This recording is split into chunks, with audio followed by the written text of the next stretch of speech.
guys, my name is Ashley and I want to talk to you today about something that a lot of people talk about but might not truly understand the real definition, and that is codependency in relationships.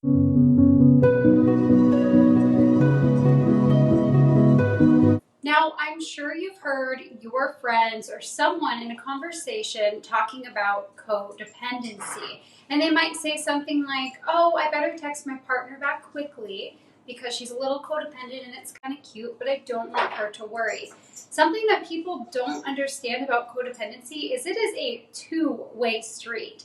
You cannot be in a codependent relationship with one person. If you are in a codependent relationship, then you are both contributing equally to the issue. If you look up the dictionary definition right now, I challenge you to look it up. The definition of codependency is excessive emotional or psychological reliance on a partner. If you are in a codependent relationship, then this is the hard truth that a lot of people want to avoid. If you are in a codependent relationship with someone, then there is a level of codependency within yourself that needs to be addressed. I'm going to be honest with you. Personally, every single relationship I have ever been in has had a level of codependency. And while I tried very hard to make certain relationships work, I always kind of blamed the relationship on the codependency in the other person because I did everything I could, right? The thing was that it took me a very long time to look at myself and see that I was a part of the problem. I was contributing to that codependency. I was contributing to the issues within the relationship because I myself had issues. My role in codependent relationships was that I always wanted to do things right. So I thought in my head that if I did everything good-willed, if I did everything to make things right, that things would work out. And when things did work out, I did derive self-value and importance from the other person, which is codependency. I was reliant on their love and attention for my own self-worth, and we can only get that from ourselves. Personal story time. This is an extreme example, but here we go. So years ago, I dated this guy, and we were downtown at the bars, and he ended up leaving me late at night in the middle of the street.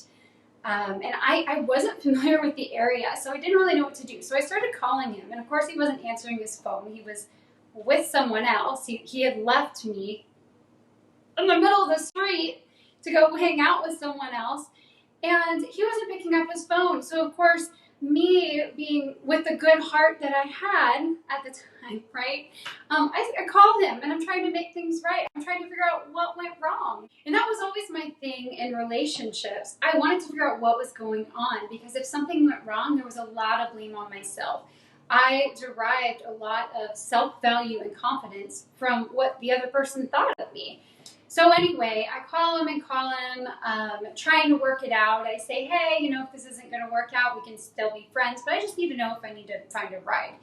And they get a hold of someone else, and they tell me to come to this very shady place in the middle of downtown, and I agree, it's a strip club. And lo and behold, there's my boyfriend at the strip club with the strippers, not responding to my text message. And then I continued to ask him, I'm sorry, what did I do wrong? Instead of being mad about it or thinking about justice. That was a very extreme example, but if anything is codependent, that is definitely codependent. Because codependency doesn't have to be about relying on the other person. It doesn't have to be about needing their time or being jealous or being needy. It's all about you deriving your self-value from another person. That is simply codependency. And a lot of us struggle with that in different ways. And it's important in relationships to recognize ourselves and also recognize the people that we are keeping close to us are just a direct projection of how we feel about ourselves. The quickest way to recognize when you're entering into a codependent relationship or you're in one is to check yourself. If you are someone who depends on the opinion of others and gets value from yourself based on what others think of you, then you're always going to be in a codependent relationship. It really does start with you. And I know that sounds cliche and it's easier said than done, but it's that simple. If you can get aligned with yourself and work on your own self-awareness, then I can guarantee you, you will have good relationships. And if you do raise that vibration within yourself, you're going to attract people who are not codependent because you no longer would be, right? Where does codependency come from? Why am I like this? Why are you like this? How does this happen? Well, there are many different theories out there, but the theory that has proven to be the most obvious when you really do look into it is a lot of times the codependency that we have in relationships can come from something that we experienced in our childhood. For instance, you could have a parent who ignored you a lot. You couldn't get their attention, or you could get their attention at certain times, but only on like a conditional basis. So you learned that you would be receiving their attention or their love when you did something right or something to make them happy. It wasn't unconditional. As a child, abandonment can feel very scary because it really is about survival. And how do we express that? We express that through crying or being angry, very direct and concise emotions. We make it known what we are feeling, right? Because that's the only way we know how to express ourselves. But as we get older, we develop certain techniques and manipulations to either try and avoid or handle the emotions in a different way. But the truth of the matter is those emotions are still in the core of the inner child inside of us, right? Because as an adult, we're not going to throw ourselves on the ground and cry and bawl in front of everyone and say, my mom didn't text me back. That's not, we have to come up with certain defense mechanisms to handle our emotions. But the problem is that if we don't deal with the root of the matter, then it shows up over and over and over again in all of the relationships we have, because we haven't really dealt with what needs to be healed. I don't know, if you're if you're in a relationship with someone and when they don't text you back, you throw yourself on the ground and cry like a baby publicly, then maybe you're the exception to the rule and you didn't develop those manipulations, but you certainly did not heal what it is inside of you that makes you do that, right? That night when I was feeling abandoned and I was trying to get my value from the appreciation or acceptance of someone who left me on the street, I wasn't throwing myself on the ground crying at the strip club. I had certain defense mechanisms where I was like, okay, how can I make this right? How can I make you love me? What really helped me get over codependency was developing magic. How do we heal this? How do we heal something that happened to us so long ago we may not even understand? We might not even know where it's coming from. There's a lot of different things you can do to heal it. For me, it's getting in my little spiritual mode and meditating and taking Epsom salt baths and raising that vibration. But that's not going to be the same for everybody. And that definitely helps me. But on a serious note, the most simple way to heal that trauma is to be in it, to feel that pain.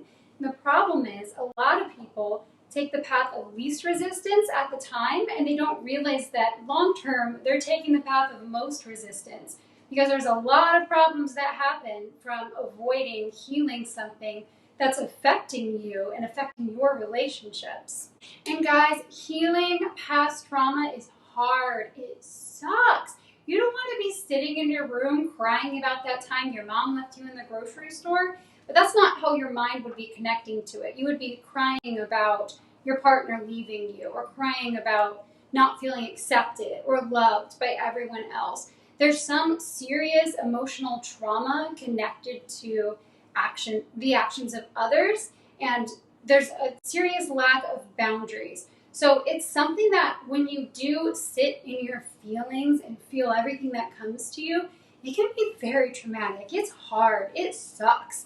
But it's so important to address those emotions. And if your personal traumas are something that deeply, deeply affects you, and sitting with those emotions is something that you need guidance with, whether that be through therapy, self-help books are great, or just watching certain inspirational videos on YouTube, then, definitely do that, because everyone has their own trauma and the reason that they react the way that they react. And it's not for us to judge.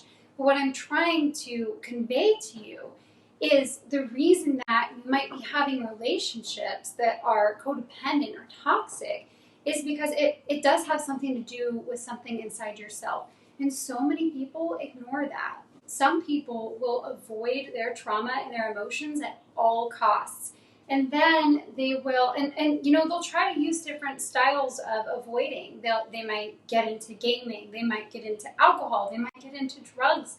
It might be something that seems so innocent, whether it's like binge watching YouTube videos.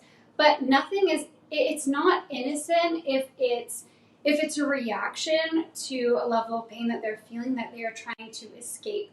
And the more that those people try to escape that, the more things are going to start to pile up for them. And that's when people do hit rock bottom. And that's when things don't work out, because we have to work on ourselves. We just have to. There's a really great book that I read called Whole Again. It is wonderful. If you're not into books, then you can listen to the audiobook. That is great as well. But really, working through that trauma and healing it has to do with just reconnecting with yourself. Connect with something that you are passionate about, your creativity. It's going to be different for everyone else. You don't have to sit in your room and cry if you don't want to. There's so many different ways that you can work through that healing, and so many different resources out there. The number one thing is to just admit that there is some trauma that you have to deal with. And I think that awareness is huge, because then you can actually deal with it. And recognize when you're trying to avoid it, you actually need to sit in it and face it, or gather tools to address it. I'll give you a few more specific examples of what I do personally, but if it doesn't work for you, it doesn't work for you. So something that I am very passionate about is tarot. And I've actually utilized tarot cards to figure out how to achieve the best outcome in situations. I use it in a positive way. I know there's some conflicting information out there and people can use it in different ways, but for me, it's always like, what can I do for my highest good? Because with tarot, I can tune into my intuition and see in the cards what I already know. It's that information that you already know. The universe already has it out there for you, and it's just tuning in and figuring out exactly what that message is to yourself from your higher self. No matter what your passion is, no matter what brings you clarity and peace, it's all about the energy that you put into it. And with tarot, I put in the good energy of how I can help people and how I can help others. And like I said, it's knowledge that I already have. It's just tuning into that knowledge and affirming that what I think I should do is what I should do. Another thing that I do is exercise. That's an obvious one, right? Get the endorphins up. I used to do cardio kickboxing. I haven't done that in a while, but I love it. It's a great way to get out some emotions, like punch some people in the face, metaphorically, of course. Just kidding. No, it can be really good to work through that anger and envision whatever you're mad at. It doesn't have to be a person. Work through those emotions by using a punching bag. Seriously, try it. It's better than the alternative, right? Of course, there are other forms of exercise, like yoga is a great one. And you can come up with whatever exercise you like. But speaking of yoga is really great because it introduces you to meditation. Meditation, I've discovered, is excellent. And I pause because it's actually pretty recent that I discovered this. In the past, I had tried to meditate, and there's always a million thoughts going around in my head. So when I meditated, it was just like so distracting. I was like, I'm trying to focus. I'm trying to focus on relaxing, and all these thoughts are popping up. And weird thoughts, negative thoughts too. Because while we're going on throughout our day, there's a lot of thoughts that are going on in our minds in the background. And when you meditate, all those thoughts come to the forefront. So it can actually be kind of stressful at first. I had honestly given up on meditation, but I kept hearing that it was really helpful. And So I did decide to try it again. And instead of fighting those thoughts that were so like sometimes aggressive, honestly, they weren't things that I wanted to address. I decided to just kind of like work through them. Where, okay, this is what I'm thinking, this is where my mind is going. And by working through some of that negativity going on in the back of my mind, I was able to finally reach a state of peace with meditation. I think, just depending on the person, it can take a few tries. I think there is some repetition involved in it where you really truly turn your mind off. We're so conditioned to constantly be distracted by different devices and different things going on in the world that it can be hard. Something I think is important to be noted about meditations is that not all meditations are good for everyone. And so I think that the compatibility of the voice that you're hearing in the meditation with yourself is very important. Because if you don't like the voice you're listening to, even if they're saying these beautiful, flowery words, then, it's not going to work. Your mind's not going to connect to that. So finding the correct voice or the correct guide in meditations is important if you're not creating your own. The last thing that's really helped me is focusing on manifestation and really educating myself on the information about that. A great book to look up as your first kind of entry book into that world would be The Secret. It is very helpful in just explaining what manifestation is, but you can definitely get deeper into it with different materials. There is endless materials out there. Those are just a few techniques that have helped me. It's not going to help everyone. It really is just about finding what you are passionate about. And the biggest thing with codependency and working through that trauma and healing that trauma is just having that awareness. If you're in a relationship that feels unhealthy, where you could identify with some of the factors of being codependent, then look at yourself. See what you are doing. You may not understand why you're doing what you are doing, but you can change that. You can address that and work through those emotions and set yourself up for better relationships in the future with healthy people. Thank you so much for watching. I very much appreciate it, and I hope you have a good day/night wherever you are.